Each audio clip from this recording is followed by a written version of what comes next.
This game's called Give 'em the Boot, presented by Tecovas. Oh, come on. So I got a brand new pair of Tecovas boots for you. We love it. Obviously, your size of boot is kind of hard to find, but It can be. there's going to be 4 questions in this boot, all right? Yeah. You got to answer all of them. Now, you can give one of them the boot, but when you give one the boot, that means you have to answer the other ones. Okay. Give 'em the boot, presented by Tecovas. Question number 1. And you're saying 100% got to answer this. Unless you give it the boot, but you only can give one of them the boot. All right. Ooh, wow. What a question. Dang.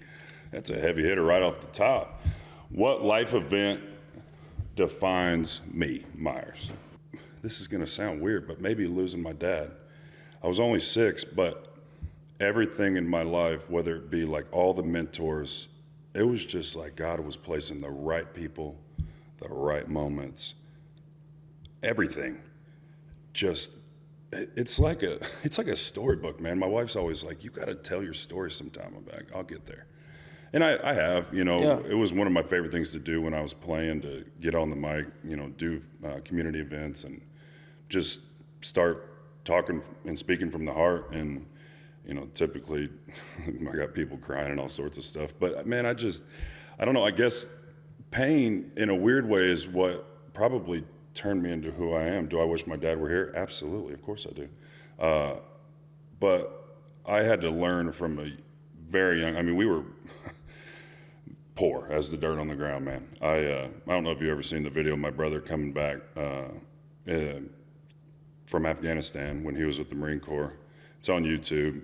It's just a little surprise that my wife now, she's my girlfriend at the time, set up with one of my close friends, and it's very emotional and all this and that. But just, I don't know, man, like, we didn't have anything, and life was really hard, and, we got made fun of for being poor and all this and that. Like, when people see me, they see 7 feet and, broad shoulders, played in the NBA and all this. Like, yeah, I'm a pretty confident man now, but, man, my whole life, no. The only thing that gave me confidence was, like, sports, because we didn't have anything. And, I would always I remember laying in bed when I was younger, just like, why can't I be cool like the other kids? Why can't I have cool shoes and all these things? Which it shouldn't matter, but when you're a kid, those kinds of things matter. But I guess, yeah, it would be just that I don't know, had to grow up in a way earlier than maybe most. And I had to always have appreciated everything. There was a time when we were sleeping on the floor, no electricity, no running water. So, I don't say these things to, have people want to feel bad for me or something. It's truly what I believe is like the fiber of me always wanting to give to other people and provide for my family and work. People say they work hard. I'm gonna ask you a question. How many people do you think that actually work real hard? Now, this is different. I guess I don't actually ask like a bunch of country folks, and it could be anybody. But because there's people working on Wall Street that work extremely hard. But how many do you think really work hard? Like, I bet 2 out of 10. Yeah, 20%. I always tell people maybe 25%. Yeah. Maybe. And I'm not trying to, say anything negatively towards people. The point is man, I had to find a way out.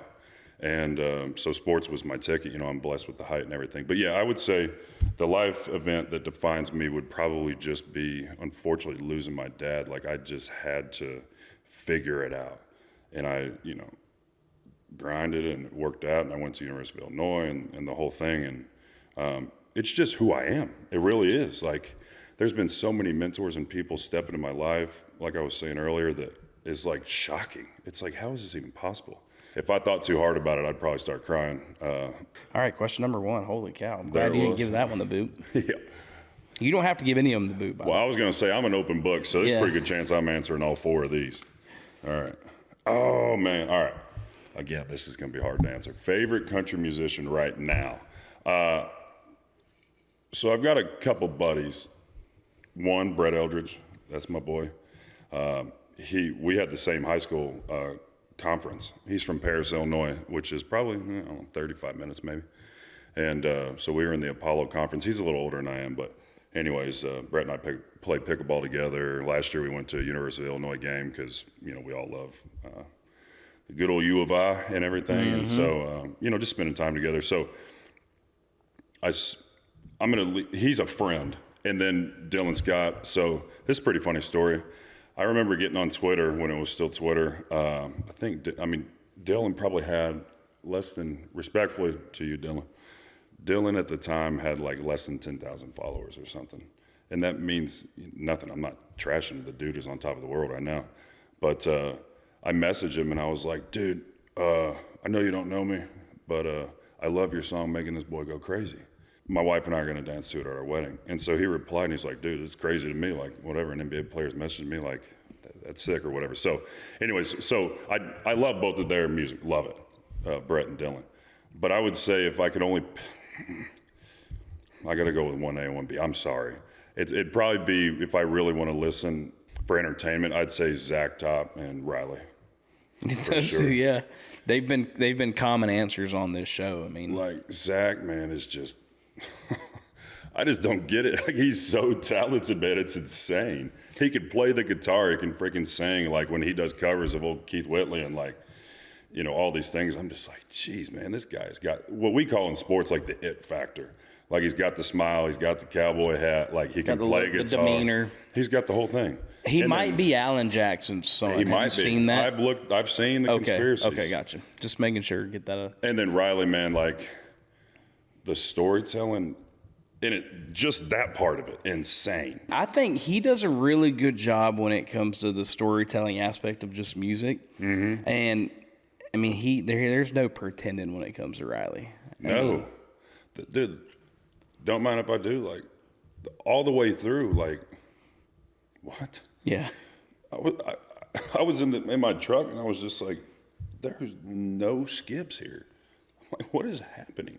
We need to get to where, like, in the pregame warm-ups and stuff, they're blaring any type of music, but we need to, like, have an NBA game where it's just country. Like, they need to have a country music night. Well, I'll say this. In Milwaukee, they would, like, allow you to kind of pick the pregame music a little bit. The DJ would be out there, and you shoot for normally 20 to 25 minutes pregame. Everybody's got their slot. And so they'd play country music for me when I was out there, which was pretty dope. And then when I was in Portland, there's 15 players on a roster, so you'd cycle through 15 home games. So that leaves you at, let's see, if you got 41 home games, roughly 3 songs. So I would always pick a country song. That's awesome. For when we run out of the tunnel. Just the look on my teammate's face made it worth it. What was your go-to, like, walkout song? Dude, I always would change it just so it would be different, but like, oh man. Well, the funniest one probably, I just told him to play Ladies Love Country Boy. My teammates were like, come on, man. What are we doing here? But anyways, Jimmy. That's what happens to me. To be fair, I did give you a fair warning about that. Yeah, you did. It was great. Like, hey man, I get a little long-winded. All right, here's the last one. Let's see if I'm going to give anything to boot. Oh, boy. And I was hoping you didn't give that one the boot. Nope. You want me to? No, I was hoping you didn't, yeah. Coolest purchase with NBA money. All right, so I remember I took a trip. My wife was still my girlfriend at the time, and the family that kind of adopted me, almost like the Blind Side movie, except for basketball version. Like, my mom's still in my life, always been in my life, but times were tough. So they stepped in and helped a lot. Anyways, we took a family trip down to... This, what you mean, like you had like a... This is right after I declared for the draft. The family that helped me in my life, just a family. Okay. Mom, dad, 2 sons and a daughter who are like, 2 brothers and a sister to me. We always took a family trip. Like, I never got to take trips, but if they went, I'd meet them in Florida. So now I'd just been drafted and I had a little bit of time. So we go down to Florida and I got, first time ever, still haven't had one since, thank God, an ingrown toenail. And it was awful. So I'd go to the ER or whatever, get it all cut out. And I remember thinking like, oh my gosh, how am I going to pay for this? Like I knew that the money was coming, but so I called my bank card, and I don't do this anymore, but there used to be like an automated system where you could ask, I'm sure it's still there, but how much money is in my account? And I remember it saying something like $187,000 and blah, blah, blah, blah, blah. And I remember thinking, oh my God. Like $20 at that point was still a lot to me. So I was like, okay, good deal. I could pay for the ER visit. But I just remember it catching me off guard, like, holy shit, this is real now. That was the advancement of money you get. And then, obviously you start getting your game checks. But one thing I really wanted to do, and I always still do, take care of my mom. And so the big purchase was her house.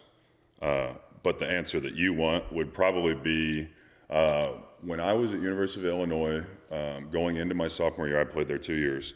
I saw a Porsche Panamera in Italy. That's where we took a little foreign trip. And I was like, oh man, I got to have one of those if I ever make it to the NBA. Luckily for me, that it happened a year later. And so I got myself a Porsche Panamera.